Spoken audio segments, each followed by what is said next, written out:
Okay. Bonjour, konnichiwa, annyeonghaseyo, sanbonan. Welcome everyone to another exciting episode of Am I Streaming or Am I Dreaming? My guest today is a very, very seasoned dancer, illustrator, veteran of movement, connoisseur of cool things on the internet, not to mention an all-round cool introspective individual. Mr. Andrew Reflex Gibbons, thanks so much for joining the podcast, but we do need to know, how did you get started? We want to know about the dance, we want to know about the travel, we want to know about the art, we want to know about everything. Everything. The start to everything. Um, I guess the starts from my story starts from being born, I guess. But Mm. the dancing, probably age 13. Um, with the dancing, the way I got started was my friend rented a VHS about a capoeira movie, Wow. and it was called Only the Strong. It was like it's kind of cheesy, but it's not a bad movie. I think it might hold up okay. Um, but since we watched that movie, we started trying to do handstands at school, and somebody eventually came over and was like, "Hey, do you want to learn how to six step?" And then he showed us how to do that, and that was the start. It was a pretty slow start though, because that was back in 2001, I think. So it was a pretty different time, and you're kind of learning from like pictures and like written descriptions of how to do windmills and stuff, rather than having like many videos. Like the videos used to be maybe less than a minute long on average, because it still took a long time to even load single pictures and stuff back then. But that was a start for me, and so it's getting on to about 20 years since then. Um, as far as the traveling, that was about 2008 was the first time I traveled overseas without my parents, I think, and went on a trip with my friends to Japan, and we got to go for 7 weeks, I think, at that time, and that was a pretty cool trip. A lot of good memories, and we went with like 11 people, so there was a fair bit of like trying to get along for 7 weeks with, you know, 11 people. But yeah, it was really good memories, and I'm glad it happened. Um, Outstanding. That's really paints the perfect background for a lot of the details I'd love to ask you about. So, when I first came across you, it was in the year 2005 when YouTube was really coming up. And you made some very nice trailers for some of the big Korean crews. You made a trailer, if I could call it for that time, it went viral, of the Obowang crew, oh and yeah, it was your YouTube channel, KO Reflex. And I thought, hey, there's this guy in Korea. He seems very internet savvy. yeah, Did you use uh, Windows Movie Maker to make that trailer? Because you already, at that time, finding people who just knew how to edit a video was already, quite rare. yeah. I mean, about that time, I was just using sort of a lot of free software and stuff, like whatever came with the computer, and I was just having fun with it, and it was just really fun to try and like get the moves to match up with the music and stuff, and I was really enjoying that, and I would have kept doing that probably if YouTube didn't get a bit more bogged down with all the copyright stuff. It kind of took the joy out of it a bit, because it's not the same thing. It's like trying to dance all the time with music that's very like low quality and stuff, and I didn't have the ability back then to make like my own music or even to source good stock music, which I did try to do for a while, but it lost a lot of the fun at that point. But yeah, I didn't expect anybody to really see those videos or anything. I wasn't really thinking about that. So some of the view counts were pretty humbling at that time, I guess. And yeah, also surprising just how many people I met that said they seen that before they met me. I was really surprised by that. And I did have a few people comment on the YouTube name I had, wondering if I was Korean. But yeah, like you said, it was just KO Reflex. I didn't really have that thought that people would mistake me for being Korean. Wow. So I was on the other side of the world at that time. And Yeah, some of the, crazy. yeah, the breaking vlogs and travel vlogs you made were, at that time, Strive TV had had vlogs. Daniel Zhu and Miss Lee, they had vlogs, and your content as well had a nice amount of lifestyle, humor, and nice quality breaking. And you were in the KO crew, Knockout crew. Yeah. And please tell me, how did that crew come together? How did you find like minded, talented people? How was the scene in Melbourne at the time? Because you made it look so exciting. Like it was like really a point in time. It was like for me, it was really exciting. That was a great time, I think, overall, you know. You're still pretty young, like if you're a teenager and getting into all that stuff. I mean, it's a pretty pivotal time in like your development and stuff.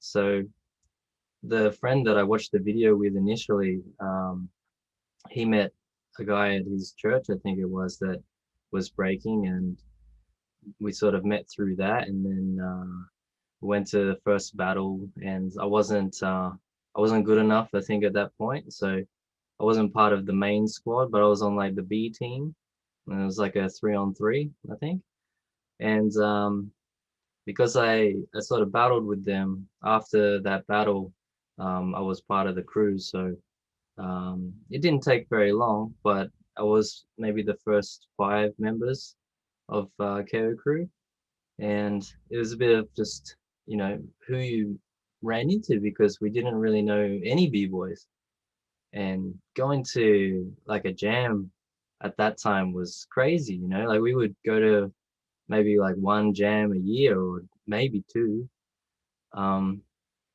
and it's not like today where you can see a lot of breaking. So back then we would go to this jam and we would record every battle because like we that was our place to see other dancers, and then like to capture that because there wasn't a place to find it on the internet that we knew of. Yeah, and Epic.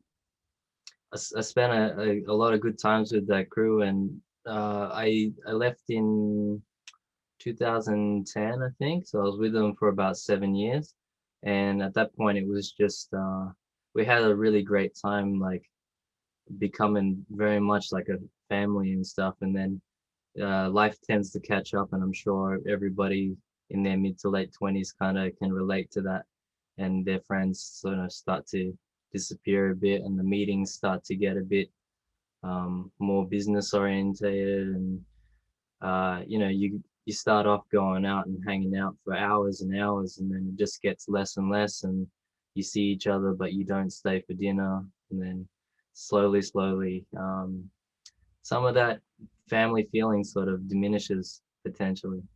But yeah, I still have a lot of love for the members of KO, and yeah, great times. As a spectator who was watching the clips you made, thanks for taking, the internet along for the ride because it was so motivating, especially when, you didn't have practice spots and all you had was the internet. Those vids you made really helped a lot of dancers, not even helped, still helping. A lot of people are still watching them. And you really locked down handstands, one hand hops, and the hollowbacks. Was that always like your thing? Where you like, in a crew, everyone sort of finds their role, and then you're like, there's a power guy, head spin guy. Were you the hops hollowback guy? Yeah, definitely. But I mean, that kind of came about because I think when I started breaking and I tried to do some footwork, I think my friends would kind of laugh at me because my form was whack, and maybe like my butt was too high and everything. And so, you know, when you receive sort of encouragement, you tend to lean towards those things. So I guess I took to handstand stuff a bit better, And because the encouragement there, I probably felt like doing more of that and shied away from doing some of the other stuff. But since then, I've come to really embrace everything and feel like, all facets of breaking is like just knowing different languages, because you can't relate to power heads, without, dabbling in that at least. And you can't relate to the hardcore footwork guys unless you dabble in that and really understand like why it's so cool and the enjoyment they get out of it. And it's a lot about that, as you get better at something, you also grow in appreciation for what it is. So even though I did lean heavily towards sort of handstand stuff, and I still love that stuff, it's great to not take things off the table forever. I used to say not want to learn certain moves, but then I would realize like a few years later I started to like them, and that taught me that I shouldn't have that kind of mindset about I'm not going to do that because I might want to do that later. And I would still be doing a lot of the handstand stuff if my body was, up to scratch with it. It's just through injuries and stuff that I've had to slow down in some of those areas. So hand hops are a bit off the table, not, you know, by choice. Yeah. Mm, totally. You've really gone through the human experience of fighting with injuries, but still loving the move and finding your way to adapt to the constraints of your body. Yeah. And yeah, I uh, never, sorry, I mean, I never felt this thing that I see a lot of b-boys go through where they announce like a retirement, or they quit, or they slow down to a point. I saw too many people quit and then come back 1 or 2 or 3 years later, 4 years later, and then have a little bit of like regret for putting it down. And so from seeing that, I was like, well, I'm just not gonna stop. Like, and I never really felt like I wanted to. Um, yeah, sorry mhm. to interrupt you there, but Oh, not at all. This is the reflex episode. Rather you speak more than I.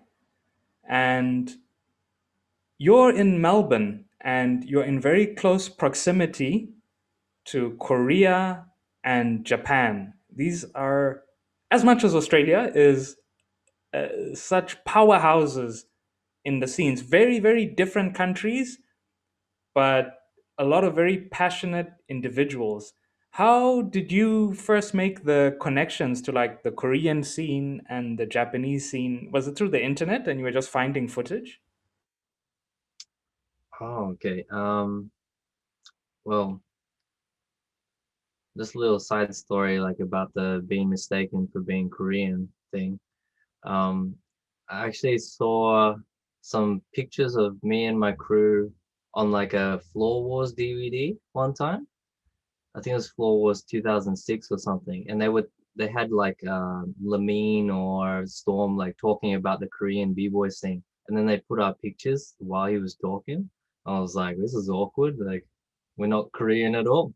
Like, um, and so I guess some people really did think that my channel was that.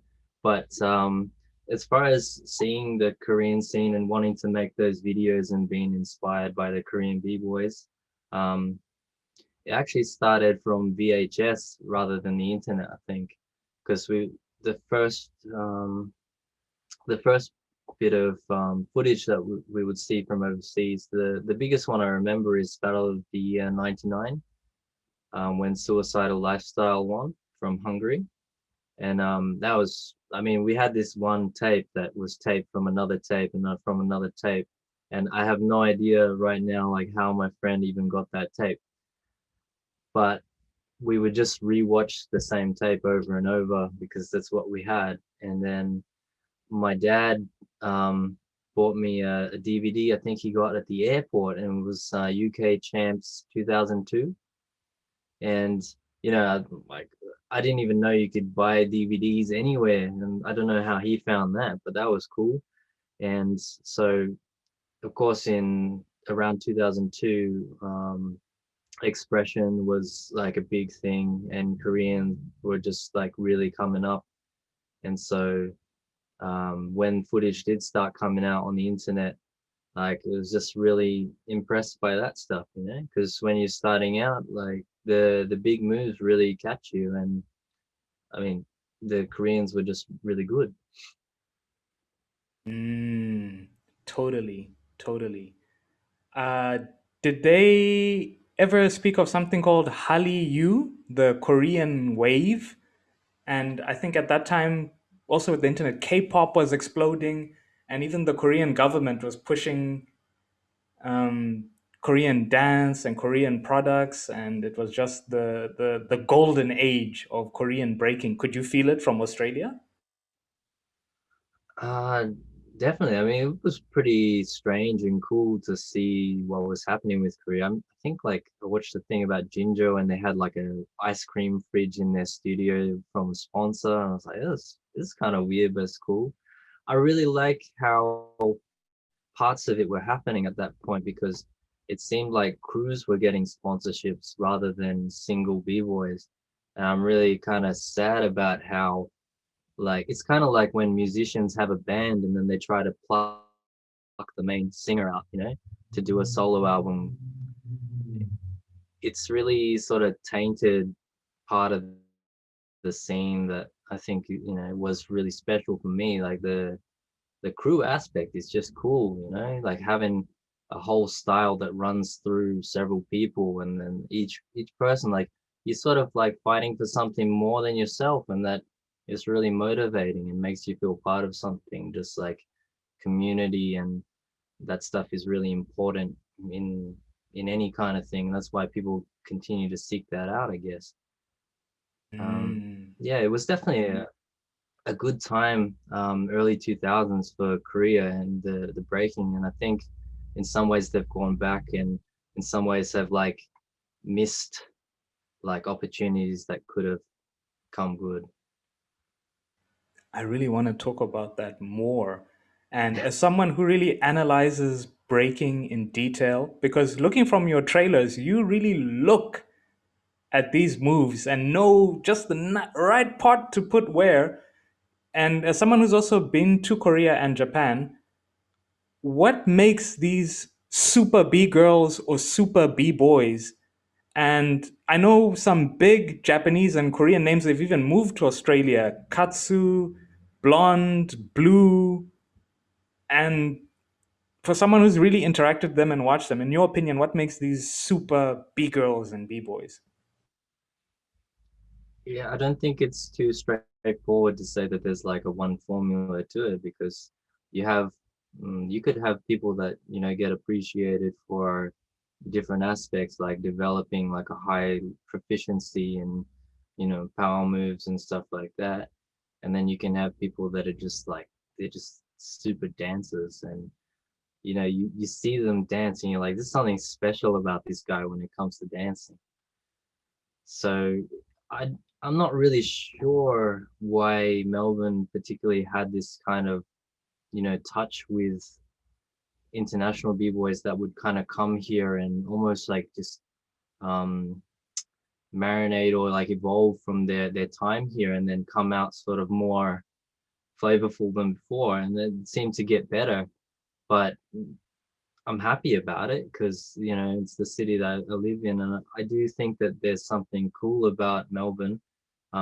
Even though the scene kind of goes up and down as far as like the participation levels and stuff, we did have quite a lot to be proud of as far as like the b-boys that have come out of here, and the visitors that have come out of here, you know, kind of bettering themselves in some ways. And I think maybe it was just like Melbourne's quite an artsy city, so maybe there was just an overall aspect of really living like through your arts, and being a bit more surrounded by it. And I think the breaking here is quite authentic compared to some other places where they do maybe treat it a little bit more like for the battles, say like might be battle rounds, and then you go to the cipher and you just do your battle round like four times the exact same way in the cipher, and I still I still care about like the authentic aspect of it, where you don't want to show everything. And for me, it always felt strange to do the same move twice in like an event, even if it's just in the ciphers, because I kept hearing all these people say that that's whack, and you're showing your stuff, and it's like it is less cool because it takes away some of the mystique about what this guy can do.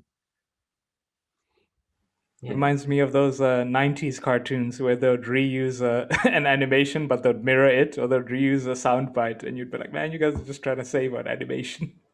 What's going on here? totally, but it worked. They got away with it I suppose, most of the time. unless you meet someone with a higher budget, then you're in trouble. But Yeah. Melbourne sounds really, really interesting.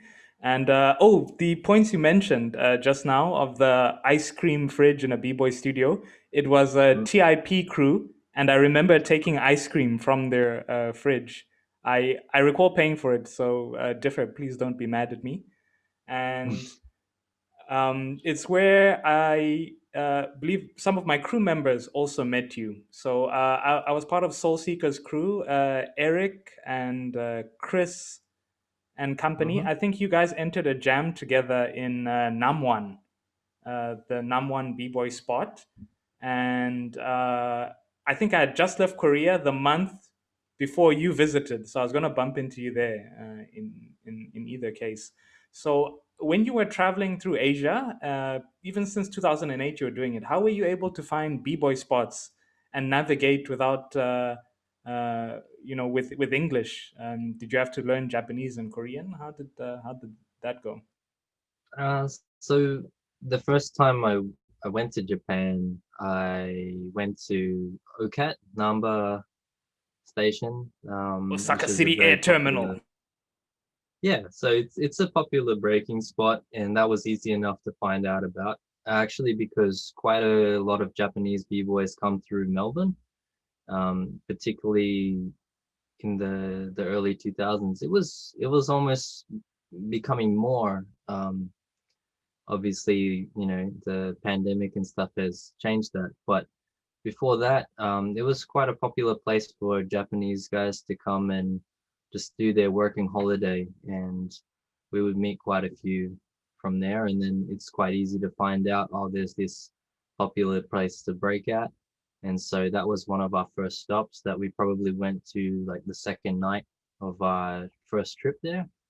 And we we didn't know what the Japanese scene was really like. So at the practice spot, we started like a circle with some of the b-boys there, because we didn't really know that a lot of the time they tend to practice by themselves and not really talk to each other that much. So we did that kind of naively, but it turned out well. And I ended up meeting a B girl there who I was together with for almost 10 years. And that was that was the main reason I was back in Japan so regularly, was to visit her. And we also went to Korea that time, and that was the one time I had been to Korea. So I definitely spent a lot more time in Japan, um, which is a great place, and I have a couple of crews there now, and a lot of good friends from Japan. And there's a lot of good stuff about the breaking scene there. Yeah. Mm. Japan really is the kind of place that it they trap you, man. That's how they get you. You go there just for a holiday, and they make you fall in love with the place, and that's money and that's time gone. But at that time, you made some very interesting breaking trailers again in Japan, and we could really see how you had grown as a person, grown musically. I believe it had some very nice lo-fi and some very nice hip hop. And just as somebody who had watched the Obawang crew trailers in those days, loud, youthful, bam, boom, big moves. Mm, Now, as the human experience, we mature more as people, and even your love of movement and seeing more footwork and seeing how you're enjoying the subtleties of movement even more in your trailers. Have you as a person felt and also noticed in yourself like, man, I've grown up a lot? How has that felt? Uh, for sure. I hope that I've been growing and continue to grow. I mean, I'm pretty sure I have.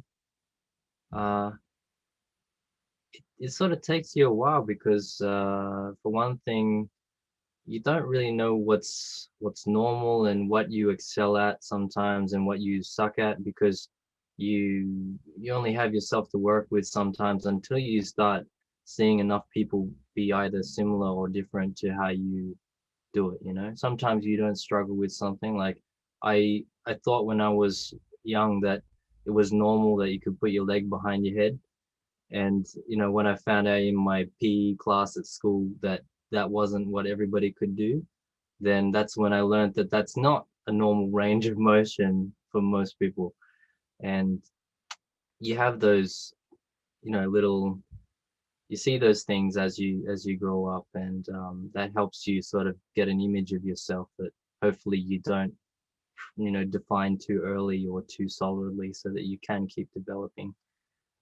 And yeah, I mean, my appreciation for breaking just keeps growing, and I love it because like I would watch, like, I remember seeing the Red Bull BC1 Russia maybe like a couple years ago, and I was like, there was at least like four windmill variations that I haven't seen, and I've been doing it at that time for like 18 years. Like, this is crazy. Like, just the amount of just movement and just different shapes that a person can make, and breaking's just the ultimate for me as far as like physical stuff because it just uses everything. And yeah, I think it's the best thing. Yeah. I couldn't agree more.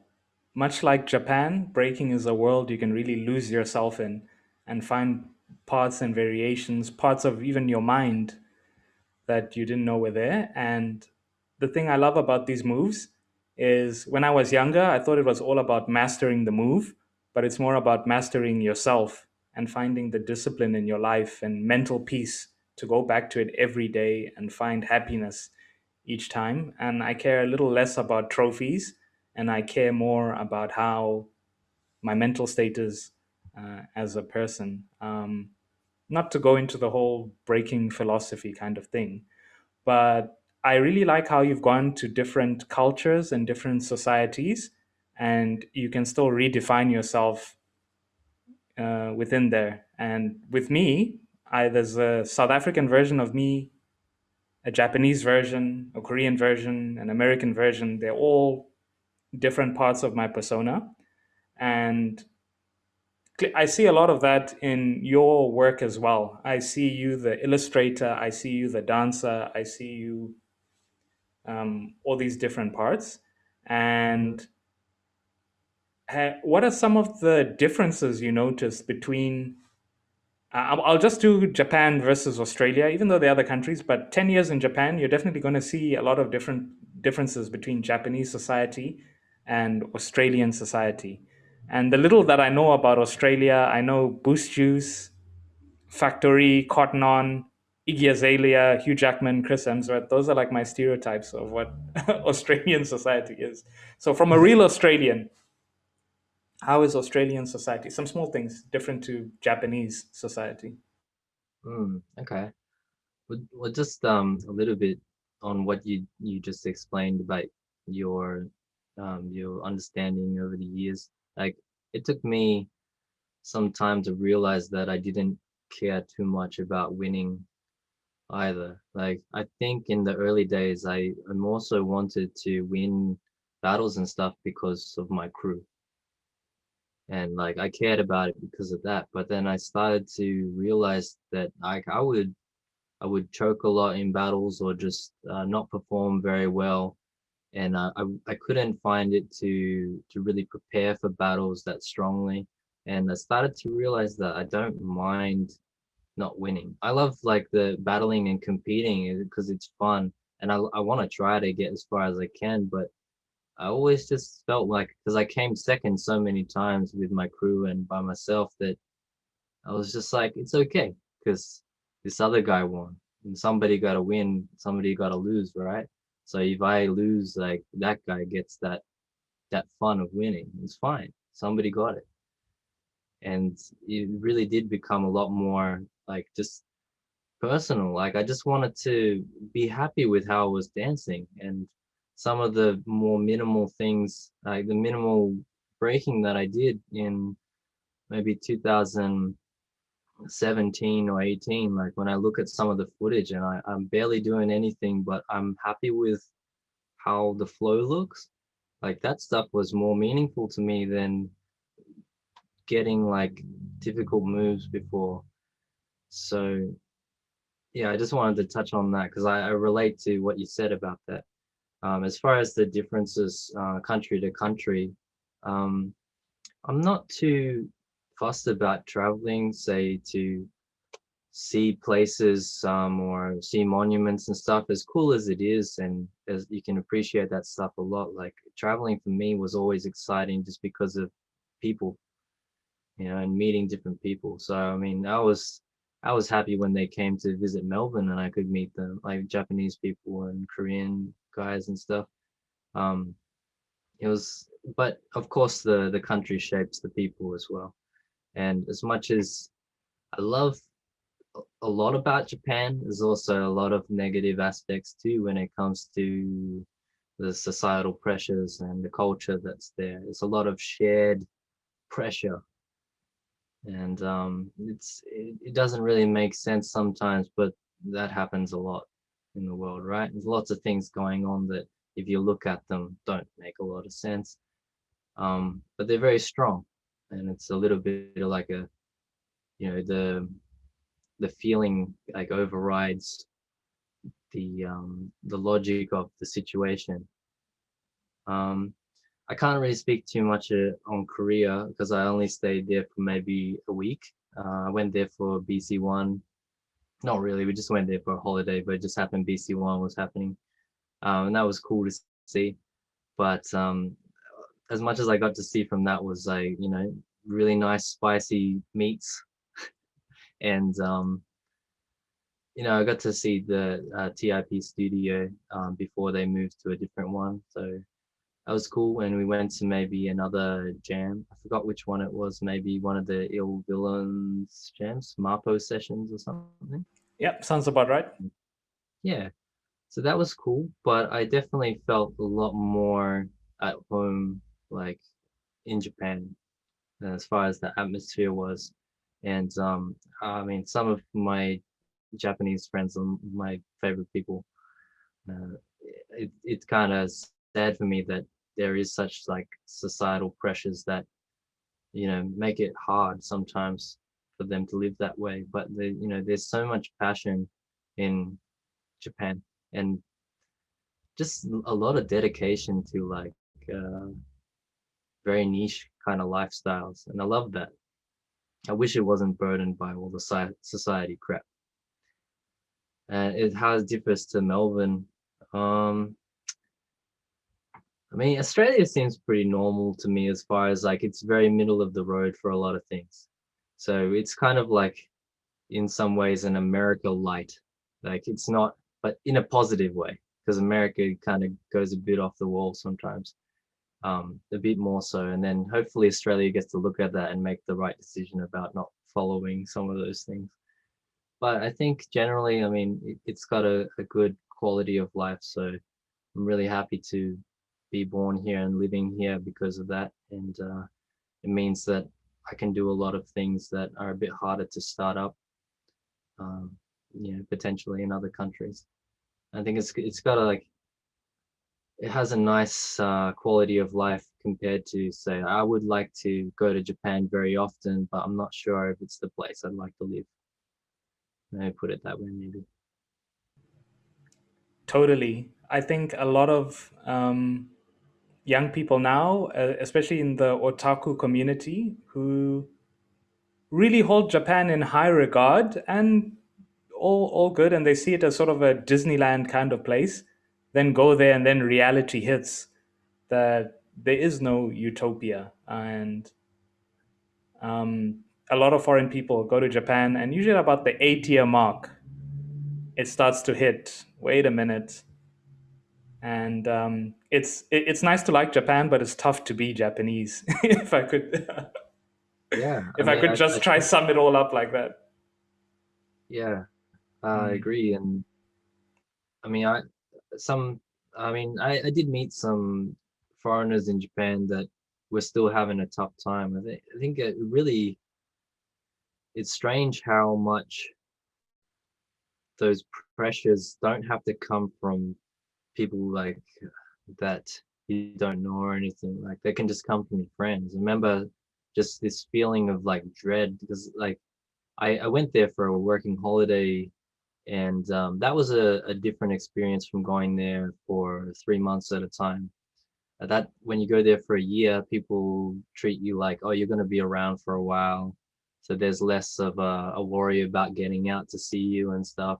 Sometimes, like particularly with some of the Tokyo friends, like they're just busy, and they might not be able to see you. It's quite hard to link up with them compared to Osaka, maybe. What job were you Um, doing? so I went there on a working holiday and I didn't get a job because I brought enough money to survive sort of bare bones for a year, just to make sure that if I couldn't get a job, I wouldn't be too stressed about it. But despite having enough money to survive, I felt the pressure from people because they kept asking me, "Aren't you worried? Aren't you worried?" Like, and after enough people asked me that, I was like, maybe am I supposed to be worried? Because everybody's asking me about it. And that's the type of like, you know, it's that slow grind of just these kind of questions or this kind of mindset that filters through everyone. And it, yeah, the stress definitely builds up even when you're on the outskirts of it. But the reason, or one reason I didn't get a job there was I didn't need to, but then I also figured out that I wanted to give art a shot. And I thought, well, this is my year to confirm whether I think I can do that or not. So it that started from, and my art started from having bought a drawing tablet um, while I had a job in Melbourne, and I was making money, so I was like, I'm gonna buy this drawing tablet, and I'm gonna do some art. And I turned it on once, and then I didn't touch it for a whole year or something, just because I was in that place of going to your job, come home, you're tired, so maybe you play a little bit of games, and then you go to sleep, and then you go back to work. And I was in that cycle, and then I remembered I had the tablet before I was heading off to my working holiday in Japan. And I was like, well, I'm not going to have a job there. I'm going to bring this and I'm going to start using it. And I started looking at like some YouTube tutorials, like how to get better at drawing or how to draw digitally. And that just really, it opened up something like, that I never really considered art as a path just because of people having those general conceptions about it, like, you can't make a living and all that. Like, how do you make money doing that? But when I saw people's stories about how they were actually making a living as an artist, I was like, that's really cool. Like, to me, like, that sounds like the life. So I was like, oh, maybe I can do that. And I gave it some thought. I was like, usually when I make big decisions, it's not about like what are the positive aspects. It's like if I can think of it, there's negative aspects to it. And when I can't come up with negative parts to it, I tend to go with it. So that was pretty much the moment for me when I was just like, I really think I could do that. And then I think I could be happy doing that. And then that's when I made the decision to do that. And that's why I didn't bother trying to get a job in Japan. Really, really interesting. When you were in Australia and actually saving up for this big Japan trip, what job were you doing then? I heard you can do like odd jobs in Australia and you can make a really good living off of doing that. You totally can. I didn't have to really go through like too many jobs. I just had a retail job at like a office supply store. So, I was in the furniture section for quite a while, and then I moved to the receiving end. So I was just out the back, dealing with the stock mostly. And it was a fine job. Like it wasn't too hard on me or anything. It seemed like it was pretty normal, and I was able to save up enough, to survive for a year in Japan, and that stuff was all good. But then at the same time, I looked at some of the my coworkers there, and I just thought like I didn't want to just do this. I didn't want to be the guy, that was teaching me how to do the furniture section, who had been there for more than like a decade already. Like I can't imagine that. Like, yeah, so like in some way, like there was a growing desperation to figure out like what should I do then. I had already been through university at that point.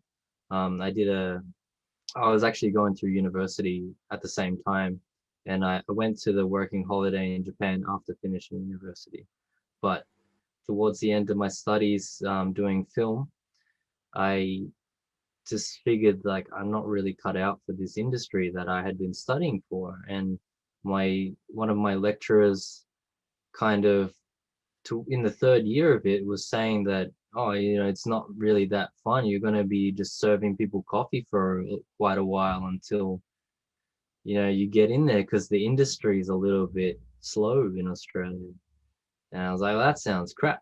Like, so yeah, Ouch. I I had no idea.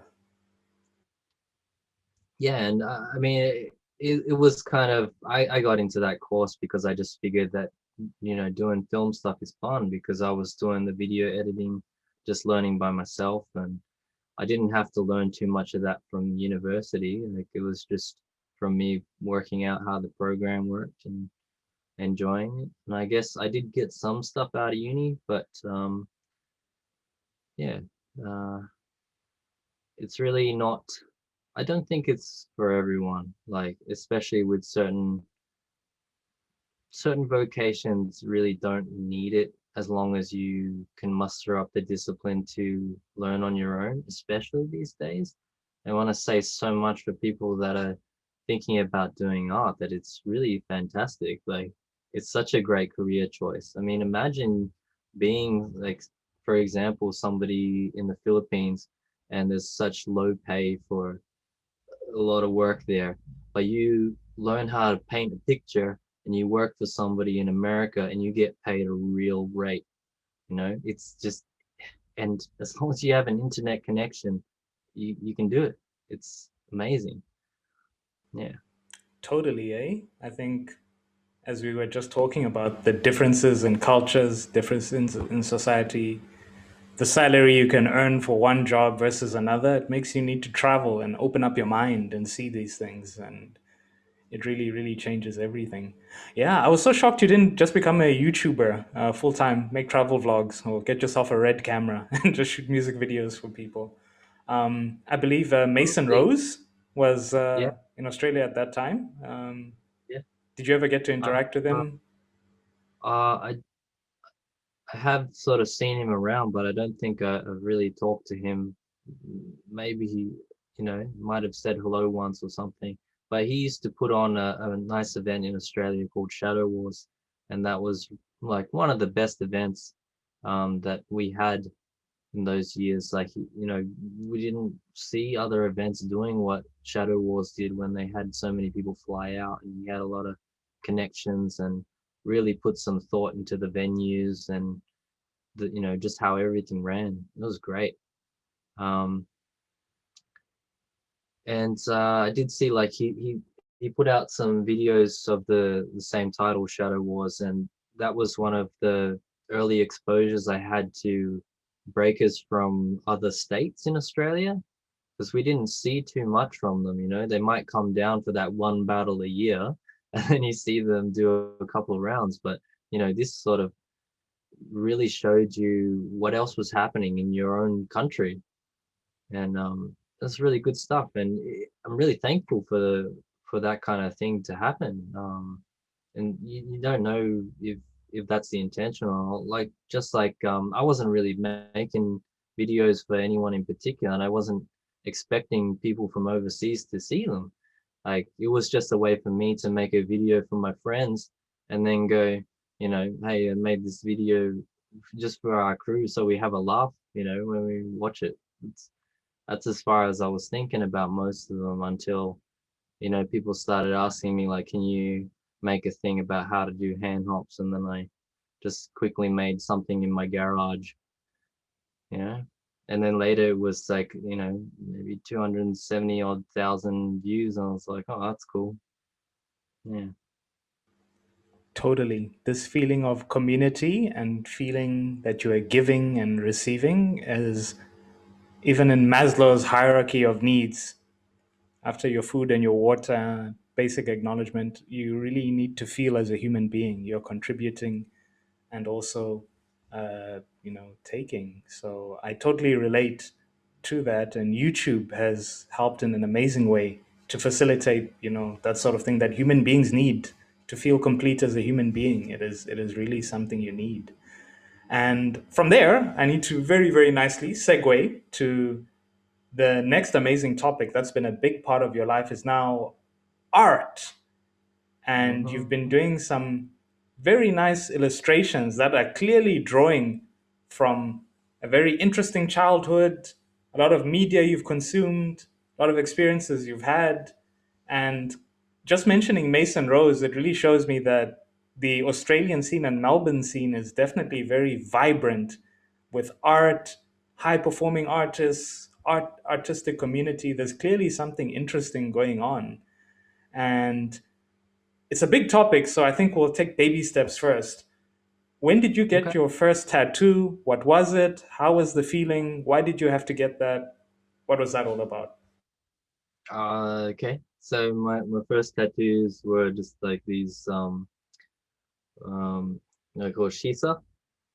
So this is like a thing when the first time I went to Okinawa, I was really just drawn in by like when we were just driving around and like every house had a pair of these like lion dogs kind of like guarding the house, and it's just that old one's to keep the bad stuff out and one's to like catch the good stuff kind of thing. But I just loved looking at all the different variants there were of people's shisa, depending on how lavish their house was or not. And they had different food dog type things hanging out, and I just thought it looked cool immediately. But then also just being in Okinawa and some of the b-boys that I met there and my crew members from Konven crew, uh, they just really impressed me as well. And I might have just taken that impression from a relatively short time of being able to spend with them, but I was just really impressed by their way of life and how calm they were. I love this little example of that where um, we were going somewhere after we had been drinking, and one of my friends was putting his headphones into his little MP3 player, some kind of Apple thing probably, and it dropped down the crack of an elevator, and almost like no reaction from him. He was just like, oh well. And then we just walked on and then we just continued. And I was just like, gee, like you don't have to, get overwhelmed by those things happening. And you can just take it in your stride. And yeah, I'm sure the same guy and those guys that I feel that way about still have their struggles and all that, and they don't just brush past everything. But I was just really impressed by that, and a lot of the other things that I saw just hanging out with those guys. Like they would be sitting in traffic and not getting annoyed by it at all, and just like let as many cars as wanted to get in, just let them go in. And compared to just even in Melbourne, it's just like people when they drive this, they tend to get a little bit angry, like very easily. And I just loved how calm it was. And their practice place was under the stars and just on a map of Okinawa. They would practice on a map of Okinawa under the stars, and it's a beautiful setting. And then the water's just there, and everybody was just like, it was the most family crew that I had seen, not just because everybody just seemed so genuine with each other, but they actually had families of their own. Like they had kids already. Like a bunch of them had like multiple kids, like in their mid 20s. And it's like seaside kind of countryside sort of vibes where like there's nothing to do, so let's make kids. And I just had such a great time with them, and I just felt like real, like they were real people, and I felt like I felt like I was real, talking to them and stuff, and there just was no film of, you know, being fake. It was just like, oh, this is all I have is what I am, so you take it or leave is fine, and I loved that. So in a way, like I just kind of wanted to test the water with the tattoos and see how it felt. And I only got these, I think about 2018, so not that long ago. But it was just an easy, small thing to put on me to remind me about those kind of experiences. And so, like on this side, I've got my cruise logo there. It's CVC at the top, and just to balance it out, there's like a little heart on that one.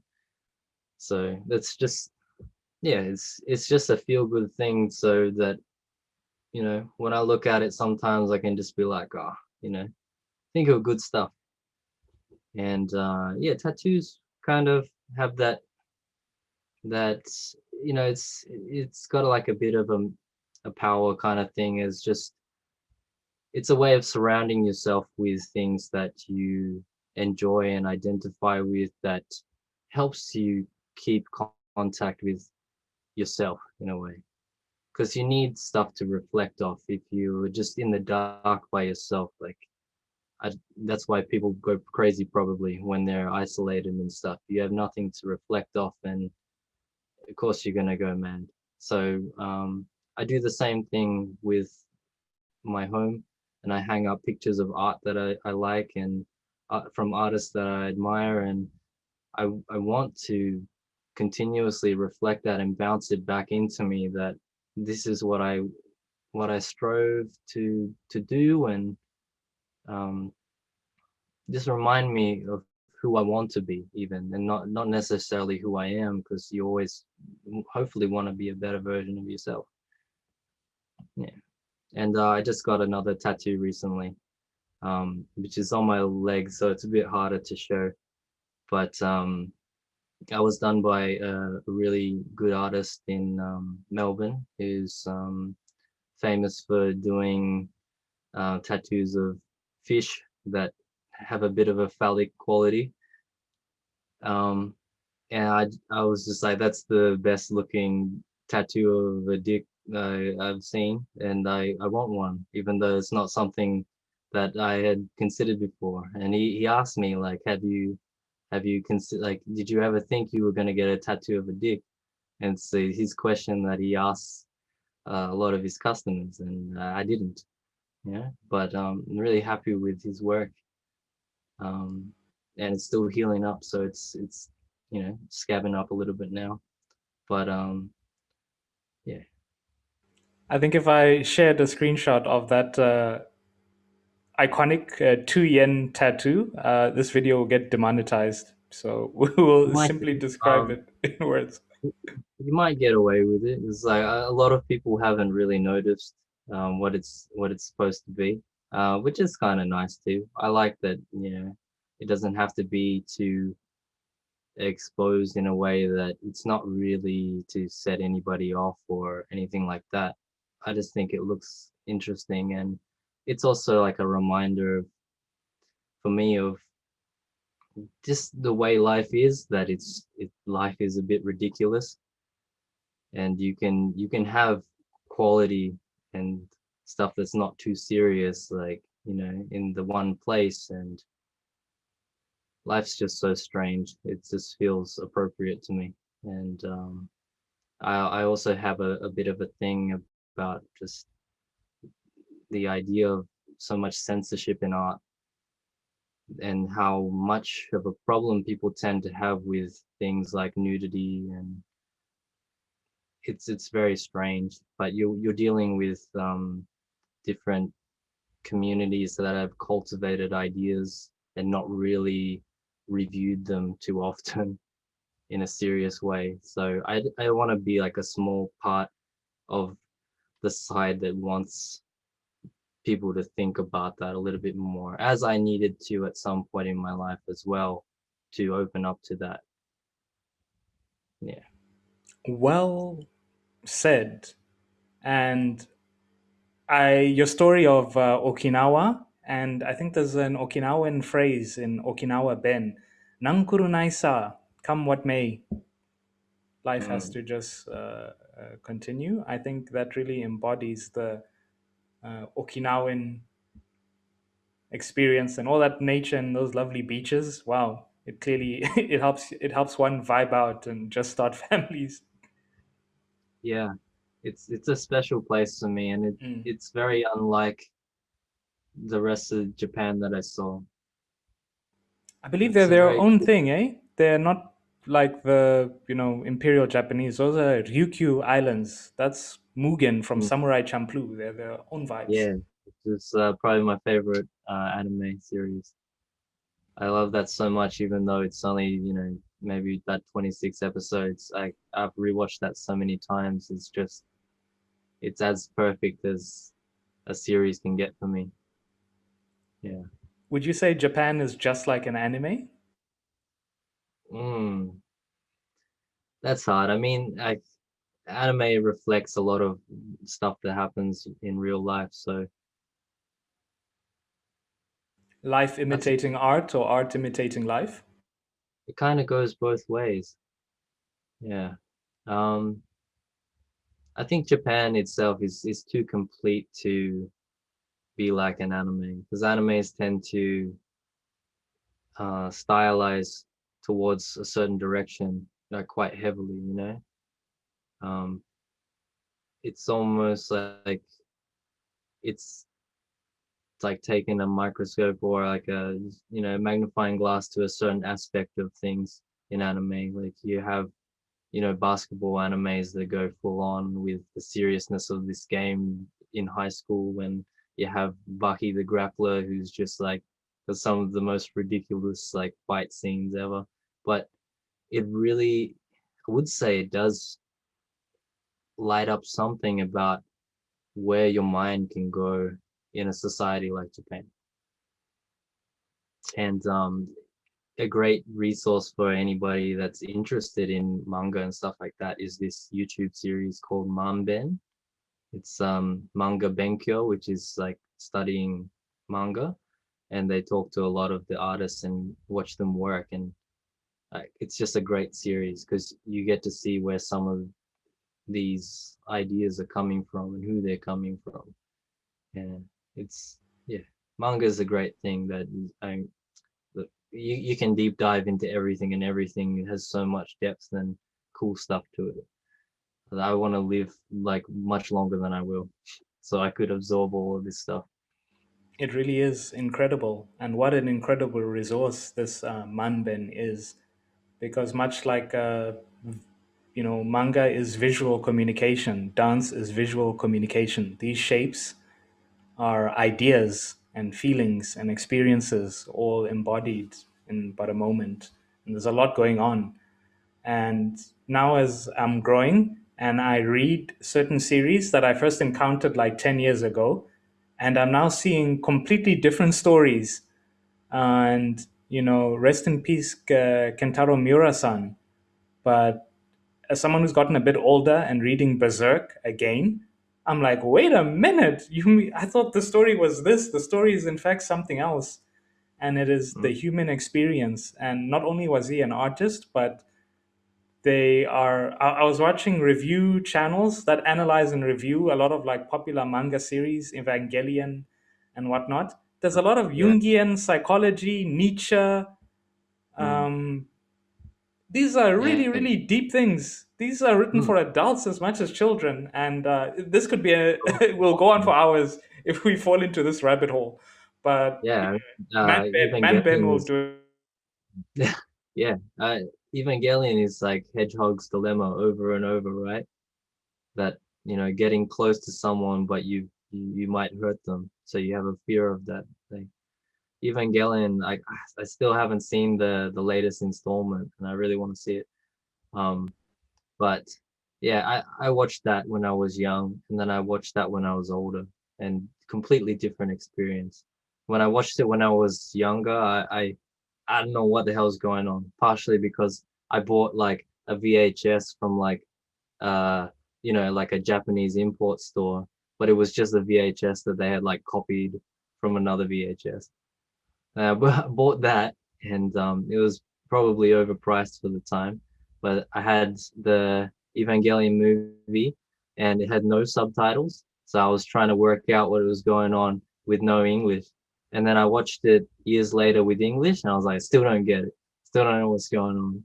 And I watch it now, I'm like, it's just yeah, I'm gonna still be appreciating that series like even 10 years, 20 years later, I think, and seeing new stuff in it. There's a lot to it, and it's also one of my favorites.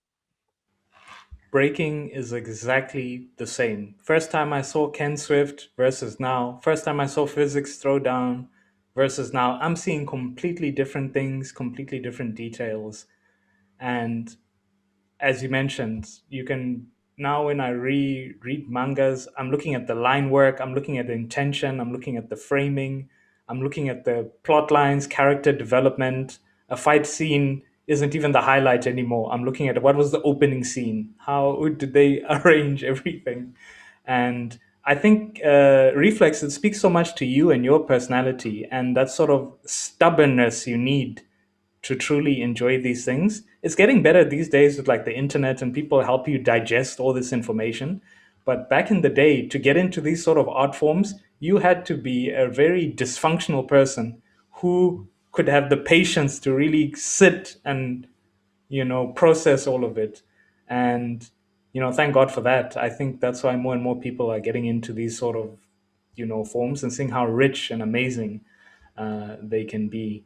um, Which but is I great. yeah, yeah, I want to thank you so much for this conversation. I won't give away all all the things just yet, but I had a really incredible episode. It was so great to know more about your life story and how incredible Japan art and breaking can be. So a major thank you for joining me today. You're most welcome. I'm really happy to be asked. It's really cool. Happy to do it for you, and uh, yeah, I just want to say like I think this whole idea of like cultivating an open mind in a way, like the more I go through life, I start to realize how everything is just skills.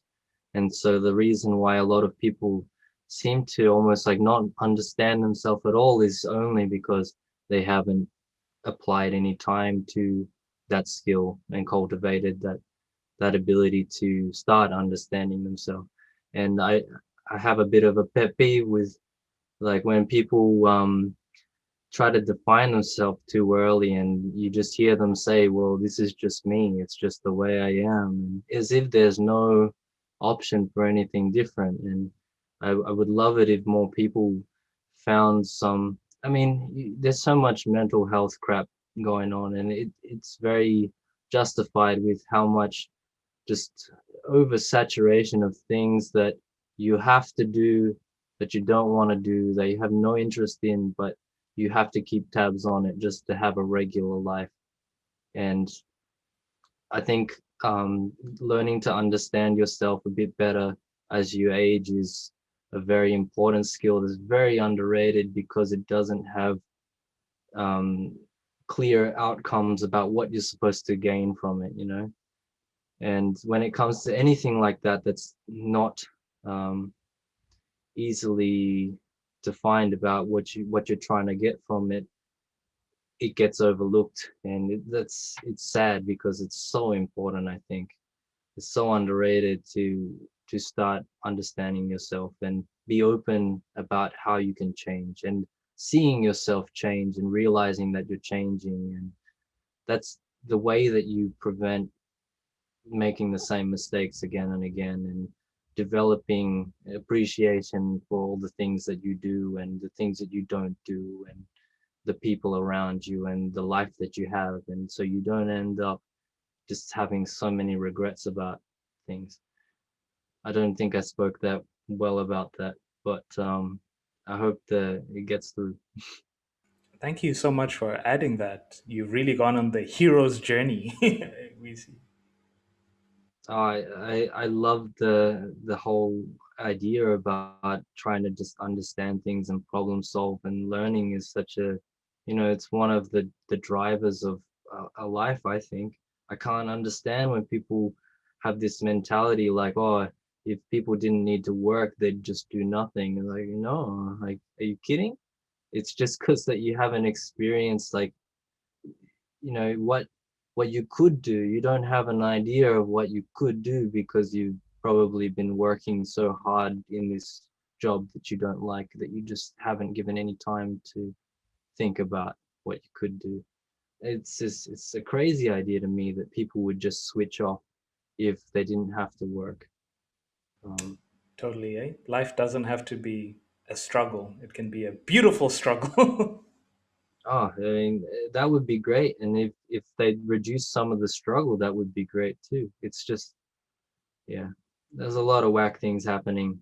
um, that isn't the fault of most people. It's a very hard situation because to make big changes, you really need enough people on board. And the fact is that you're not going to get enough people on board a lot of the time because people don't currently have the ability to spend that time understanding what's going on in all these things. You could spend your whole life watching documentaries about how, this factory in, like, Indonesia or something is poisoning the rice that's killing, hundreds of thousands of kids, so that this jeans company can, make a profit. And then they sell you cheap jeans, and you're part of that. You're helping them kill children. It's That's just one thing, and then you got the next thing, and you could spend your life trying to work out what's happening, and then you will just die because there's too much to take in. And I guess that's why it's so difficult to enact a significant enough change, even though people know that the richest people in the world are paying like close to zero tax, and still extorting this money from their workers. And it's pretty much just modern day slavery, even though there's also the same kind of old slavery is still existing too. It's a task because of how much communication you need to happen. At this point just isn't going to happen. But I hope that individuals will do something with their lives and hopefully be good to other people. Amen to that. Thank God we can break. Thank God we can break. Breaking is wonderful. It's such a great vocation that can teach you so much about life as well. And I did want to say also that um, a lot of the time, like, people have such a problem with too many people getting involved, or like, you getting into it through the Olympics is going to be whack, or this event is too commercial. And it's like, it doesn't matter, because if that draws in this guy, and then he learns to love this thing, that's fucking great. Like, I'm sorry for swearing, but Feel free. Long format content. Go in. wait, um like, I got involved in breaking because of also like video clips, like, the Run DMC clip and all that, which is, highly commercial as well. And like, if I didn't have that stuff to get me into it, like, how could I appreciate it for what it is? You got to give people a chance and let people make mistakes, and they're not necessarily mistakes too, just that they can't yet appreciate it. You need to let them grow in skill so they can grow in appreciation. So it's a bit dumb to have all this hate for this commercial side of things purely for that reason. I know there's a lot of, like, people also don't like dodgy stuff happening when people are trying to take it, like the ballroom industry, trying to get a hand on breaking to put it into a professional space when they clearly care about the profit side, not the breaking. Yeah, there's some part to that too. But hey, the more people that get a chance to experience how cool breaking is, it's great. Breaking is really great. It really speaks a lot to you, this love of authenticity and things being genuine and things not being artificial and people not being exploited. And I couldn't agree more that the massive change that's going to happen to the scene. Thank goodness you recorded what real authentic breaking looked like then, so that later on, when now breaking is this, not that all breaking will change, but when, as you mentioned, we go to the Olympics and people who previously had zero interest in breaking and even used to put down street dance are going to want it on the big stage, at least people can see and know the days of knockout crew. You went with your friends on a crew trip, you interacted with people, you dealt with self esteem issues, you dealt with depression, you dealt with frustration, not getting a move and then finding a better move and really finding the beauty and love and joy in life and realize, that wasn't what mattered. At the end of the day, I think it's all like the ending of Evangelion. All people just turn into goo, and that's the end. Life. Pretty much. But just like watching Evangelion years apart, you can also take away such different mm, feelings from what you do different years apart, like you start breaking because you think it's cool, and then 10 years later you're like, shit, like look at all the friends that I made from this and the experience that I had because of that. And yeah, it's great, and I can't see myself as ever stopping until like I'm forced to, when I turn into goo. So Totally. I think literally that's what the ending meant, in that we fight our struggles in life, and at the end, we just become an idea that gets mixed in with everyone else's idea of what humanity was. And a lot of what we fought for and thought was important, oh, I have to have a mansion, oh, I have to be dating a supermodel. At the end of the day, all that'll be left is the art and the idea that you were. The end. Life. Joke's on you. And at least that's what I think. I'm going to have a completely different interpretation 5 years later, and I'll say, no, actually, he meant this. But for now, I believe his feeling was once you reach self acceptance, the physical body isn't perishes, but your idea lives on. What you believed in, the impact you left on the world, it all just melts in together with everyone else. I think maybe, maybe. I think that's a fair take on it. And um, one of the comforting things for me in life is just that everything is so connected. And the more things and more disparate things you learn about that you can find some relation to, you kind of build this web in your mind about how things relate.